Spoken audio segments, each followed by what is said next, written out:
Assalamualaikum warahmatullahi wabarakatuh. Apa kabar anak-anak? Mudah-mudahan kalian dalam keadaan sehat walafiat. Pada pertemuan kali ini kita akan membahas tentang tujuan pembelajaran, menelaah struktur dan kebahasaan teks cerpen bagian kedua. Tujuan pembelajaran yang pertama, menelaah unsur pembangun teks cerpen dari dalam atau intrinsik. Kalau pada pertemuan yang lalu kita menelaah struktur cerpen dari segi tulisannya, nah sekarang kita akan menelaah unsur-unsur yang membangun teks cerpen itu dari dalam. Yang kedua, menelaah unsur pembangun teks cerpen dari luar ekstrinsik. Masih ingatkah anak-anak tentang pengertian cerpen? Pada pertemuan yang lalu telah kita bahas. Ya, cerpen adalah karangan pendek yang berbentuk prosa. Dalam cerita pendek dikisahkan sepenggal kehidupan tokoh yang penuh dengan pertikaian, peristiwa yang mengharukan atau menyenangkan, dan mengandung kesan yang tidak mudah dilupakan pembaca. Cerita pendek ini sendiri, kalau kita lihat dari jumlah kata, itu dibagi menjadi 3 hal, yaitu cerpen pendek itu sekitar 500 kata, kemudian cerpen sedang itu 500 hingga 700 kata, kemudian cerpen yang panjang itu 700 kata hingga 10.000 kata.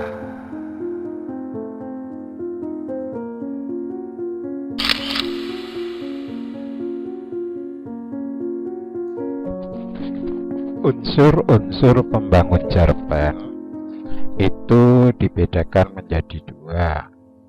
Yang pertama, unsur pembangun cerpen dari dalam yang disebut dengan intrinsik.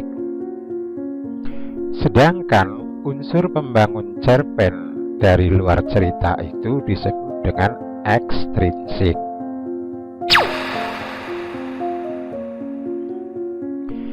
Nah, kita bahas unsur intrinsik. Di antaranya tema, tokoh dan penokohan, alur atau plot, setting atau latar, sudut pandang, amanat, dan gaya.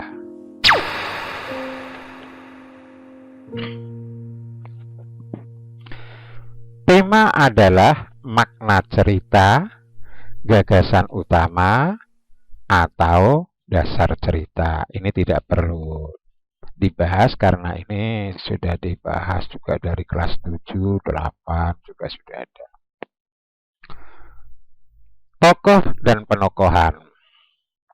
Tokoh adalah individu rekaan yang mengalami peristiwa atau berlakuan di dalam berbagai peristiwa dalam cerita. Tokoh dapat dibedakan protagonis, antagonis, tritagonis, dan figuran. Tokoh protagonis biasanya mewakili sifat-sifat baik, sedangkan antagonis adalah sifat-sifat tokoh yang menentang tokoh protagonis. Yang ketiga adalah tritagonis. Tritagonis adalah tokoh penengah, yaitu yang menengahi antara protagonis dan antagonis. Yang keempat adalah figuran. Figuran ini adalah tokoh yang kehadirannya itu sebagai pelengkap. Kemudian penokohan. Penokohan adalah cara pengarang menampilkan tokoh-tokoh dalam cerita sehingga dapat diketahui karakter atau sifat para tokoh itu. Lewat penokohan ini, pengarang dapat mengungkapkan alasan logis terhadap tingkah laku tokoh. Perwatakan atau penokohan dalam suatu cerita adalah pemberian sifat baik, lahir maupun batin pada seseorang pelaku atau tokoh yang terdapat pada cerita. Jadi jelas perbedaannya tokoh dengan penokohan.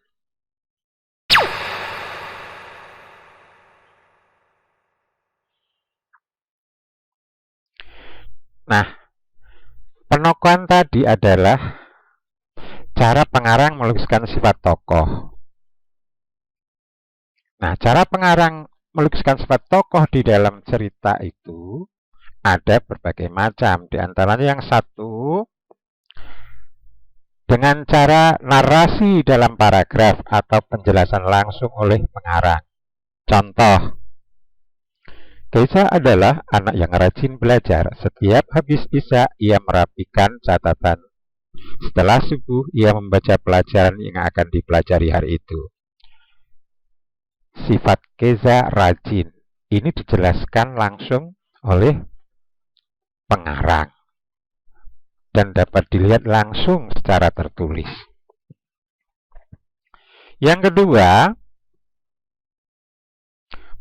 cara pengarang menuliskan sifat tokoh di dalam dialog-dialog antar tokoh maupun dialog dengan dirinya sendiri. Contoh,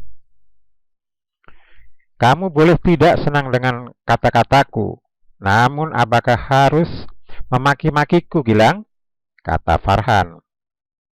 Kamu itu kalau ngomong jangan suka nyindir, langsung saja ngomong, sahut Gilang. Ya maaf, kalau aku bersalah padamu, Gilang. Maaf, enak saja setelah kamu nyindir-nyindir aku. Sifat Gilang sensitif dan mudah marah. Kan dapat dilihat dari dialog-dialog tersebut. Yang ketiga, dengan cara dimasukkan dalam alur melalui konflik demi konflik. Contoh, Fadil melihat kekasihnya bersama teman akrabnya. Sepintas darahnya mendidih, ingin sekali ia menghajar temannya itu. Namun ia menahan gejolak amarahnya. Fadil berkata dalam hatinya, apakah dengan menghajar sahabatku, kekasihku bisa kembali padaku? Alangkah rendahnya diriku bertengkar dengan teman hanya karena seorang wanita yang nyata sudah tidak suka denganku. Akhirnya Fadil pun tidak menyelesaikan masalah dengan berantem. Nah, sifat Fadil berhati-hati dan bijak. Yang keempat, diterangkan berdasarkan latar yang ada dalam cerita. Contoh, meja belajar Aurora rapi dan sedap dipandang mata. Buku-buku tersusun rapi di rak meja itu. Alat tulis dimasukkan dalam kotak berbentuk bulat. Vas bunga berisi mawar segar ada di atas meja itu, yang posisinya di sebelah depan kiri. Mejanya kelihatan mengkilat tanpa debu. Nah, dari penggalan cerita ini, sifat Aurora pecinta kebersihan dan keindahan. Jadi sifat Aurora ini diterangkan berdasarkan latar yang ada dalam cerita. Begitulah cara pengarang untuk melukiskan sifat-sifat tokoh di dalam cerita.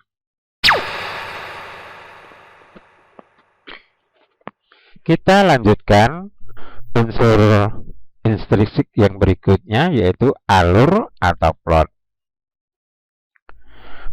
Menurut Rahmanto dan Haryanto, berpendapat bahwa alur merupakan rangkaian peristiwa yang tersusun secara kronologis dalam kaitan sebab akibat sampai akhir kisah. Nah, susunan alur cerpen. Orientasi.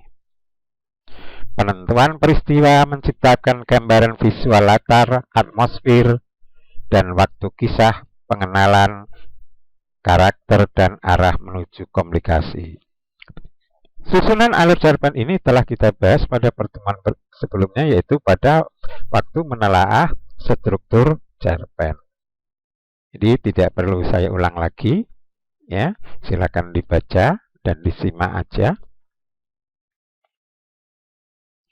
Rangkaian peristiwa, komplikasi, dan sampai resolusi.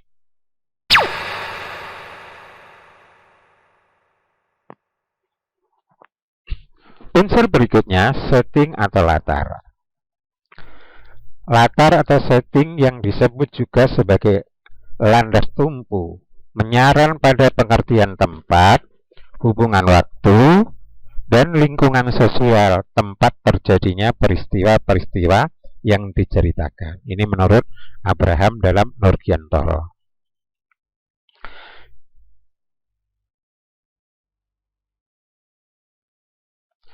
Latar atau setting itu dibedakan, ada latar tempat, ada latar waktu, kemudian ada latar sosial. Dan itu tidak perlu dibahas, ya, karena sudah kita bahas pada pertemuan yang sebelumnya. Unsur intrinsik berikutnya, sudut pandang. Sudut pandang adalah posisi pengarang terhadap peristiwa-peristiwa di dalam cerita. Sudut pandang orang pertama, pelaku utama. Apabila pelaku utama di dalam cerpen itu adalah aku. Orang pertama, pelaku sampingan, apabila aku dalam cerpen tersebut menceritakan kisah orang lain. Kemudian orang ketiga serba tahu. Ciri sudut pandang orang ketiga serba tahu, pengarang bisa menceritakan yang tidak bisa dilihat oleh pembaca. Misalnya bisa menceritakan pikiran tokoh.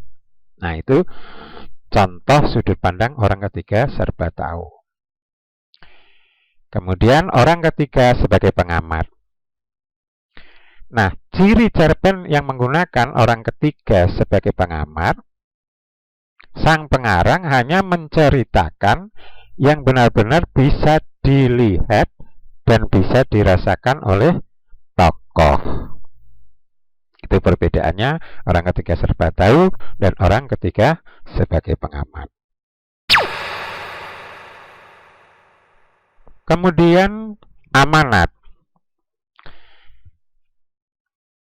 Amanat adalah pesan-pesan yang disampaikan pengarang ke dalam cerita. Itu disebut amanat.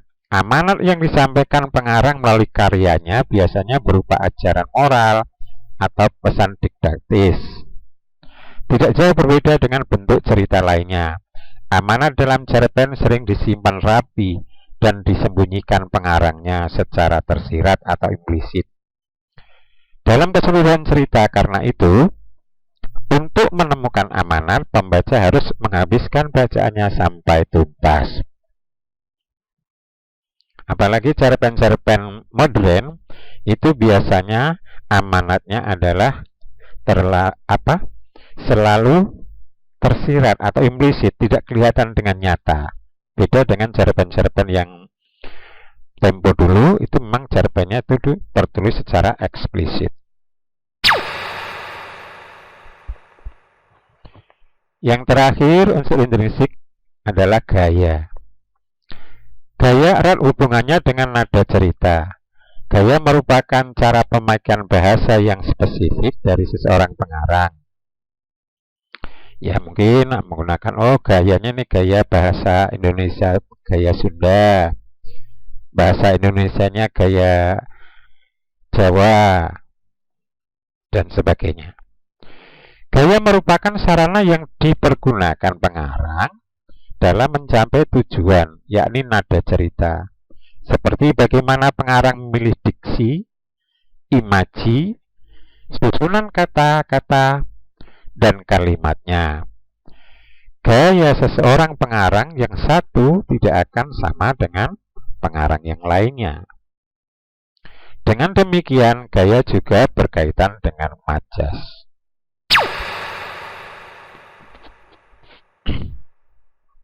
Kita lanjutkan unsur ekstrinsik. Unsur ekstrinsik itu ada 3 latar belakang penulis. Beberapa di antaranya yaitu pengalaman hingga kondisi psikologis penulis sendiri. Jadi psikologis penulis, latar belakang penulis itu akan membuahkan makna dari cerpen yang diciptakannya, akan mempengaruhi cerpen yang diciptakannya. Misalnya cerpen-cerpen Chairil Anwar beda dengan cerpen-cerpen yang ditulis oleh anak-anak zaman sekarang karena psikologisnya berbeda. Begitu juga dengan pengarang satu dengan pengarang lain pasti akan memiliki perbedaan. Latar belakang masyarakat. Kondisi tertentu di sekitar yang mampu mempengaruhi penulis di dalam pengarang cerpen. Beberapa di antaranya yakni seperti kondisi sosial, politik, ideologi negara, hingga ekonomi. Nah, ini dapat dibandingkan ya, cerpen-cerpen zaman Pujangga Baru, ya, zaman Balai Pustaka, kemudian zaman penjajahan Jepang, zaman kemerdekaan, kemudian sampai zaman sekarang ya, zaman Orde Baru, reformasi, dan sampai sekarang pada cerpen-cerpen milenial. Tentu semua itu akan menghiasi cerpen-cerpen yang dibuatnya. Yang ketiga adalah nilai dalam cerpen. Nilai dalam cerpen ini adalah biasanya nilai agama, nilai moral, nilai sosial, nilai budaya. Nilai agama yang dimaksud adalah nilai-nilai yang terkandung dalam cerita yang memiliki aturan atau ajaran keagamaan atau religi. Contoh, saat PTS Matpel Bahasa Indonesia berlangsung, Pelangi kelihatan gelisah. Ia bingung menjawab soal nomor 25. Ia benar-benar lupa akan materi tersebut. Ia berusaha membuka Google untuk browsing jawaban. Namun tangannya gemetar karena ia tahu perbuatan itu dosa. Buru-buru Pelangi menutup browsernya. Ia berkata dalam hati, lebih baik dapat nilai buruk daripada dapat nilai baik, tapi dari hasil perbuatan dosa. Nah, di sini ada nilai-nilai agama yang digambarkan oleh tokoh Pelangi. Nilai moral. Nilai moral merupakan nilai-nilai yang berhubungan dengan etika atau sopan santun dan juga akhlak. Nilai moral pada cerita umumnya dapat berupa nilai moral yang baik ataupun sebaliknya, tergantung pada pengarang. Contoh, ketika Fadil dipanggil gurunya, ia sedang belajar untuk menghadapi BTS. Fadil pun segera menutup bukunya dan bergegas pergi menemui gurunya. Tatkala sampai di ruang gurunya, Fadil mengucapkan salam dan gurunya menjawabnya. Namun Fadil tidak segera masuk ruangan, masih berdiri di depan pintu. Setelah beberapa saat terdengar gurunya berkata, "Masuklah dan duduk." Fadil pun masuk dan duduk di tempat yang ditunjuk gurunya. Nah, di sini ada nilai-nilai etika dari tokoh Fadil. Ya. Kendati dia sedang menghadapi BTS, karena dipanggil oleh gurunya, dia tetap meninggalkan BTS-nya, kemudian menghadiri panggilan gurunya. Sudah sampai di depan pintu, sudah mengucapkan salam, Udah dijawab, Fadil tidak masuk, ya. Dia masih menunggu etika lainnya karena belum dipersilahkan masuk oleh gurunya. Setelah dipersilahkan masuk, barulah Fadil masuk. Nah, inilah yang disebut dengan nilai moral, ya, ada di dalam tubuh tokoh Fadil. Nilai sosial. Nilai sosial adalah nilai yang berkaitan dengan masyarakat atau lingkungan sekitar. Nilai sosial dapat dilihat dengan mengamati interaksi antara tokoh utama dengan tokoh yang lain atau tokoh utama dengan lingkungan atau masyarakat. Contoh, sudah pukul 7.30, Dimas belum juga masuk kelas. Rayvan menghubungi Dimas dan bertanya kenapa Dimas belum masuk kelas, padahal PTS segera dimulai. Dimas menjawab bahwa motornya sedang dibawa ayahnya kerja. Rayvan minta izin ke pengawas ujian untuk menjemput temannya yang sedang mengalami kesulitan. Pengawas mengizinkan, namun tidak ada waktu tambahan untuk mengerjakan PTS. Rayvan pun menyanggupi dan pergi menjemput Dimas. Setelah 15 menit, Rayvan dan Dimas pun telah sampai di sekolah. Akhirnya mereka berdua dapat mengerjakan soal-soal PTS tanpa kurang waktu. Nah, di sini kalau dilihat dari interaksi antara tokoh Rayvan dengan tokoh Dimas, ya, di sini ada nilai-nilai sosial, ya, ada kesetiakawanan, ya, melihat temannya yang dalam kesulitan, si Rayvan akhirnya menjemput Dimas. Jadi ada nilai sosial yang berlaku di tubuh tokoh Rayvan dan Dimas. Kemudian nilai budaya. Nilai budaya adalah nilai-nilai yang berkaitan dengan kebiasaan atau tradisi yang sudah melekat pada suatu daerah. Contoh, pada hari kedua Idul Fitri, makam di daerah Tebu ramai dikunjungi oleh masyarakat. Seluruh anggota keluarga membersihkan makam leluhurnya dan makan bareng di makam itu. Reza dan Fitri tidak berkumpul dengan teman-temannya berjalan-jalan ke tempat wisata karena mereka harus mengikuti acara keluarga yang sudah turun-temurun dilakukan setahun sekali. Nah, di sini ada nilai budaya, ya, yang dilakukan oleh masyarakat Tebu, yaitu setiap hari raya kedua Idul Fitri mereka selalu berkumpul membersihkan makam, kemudian ya di sana mengadakan ada mungkin tahlil-tahlilan atau sebagainya, mendoakan orang arwah-arwah orang tuanya, kemudian barulah makan-makan. Jadi ada nilai budaya.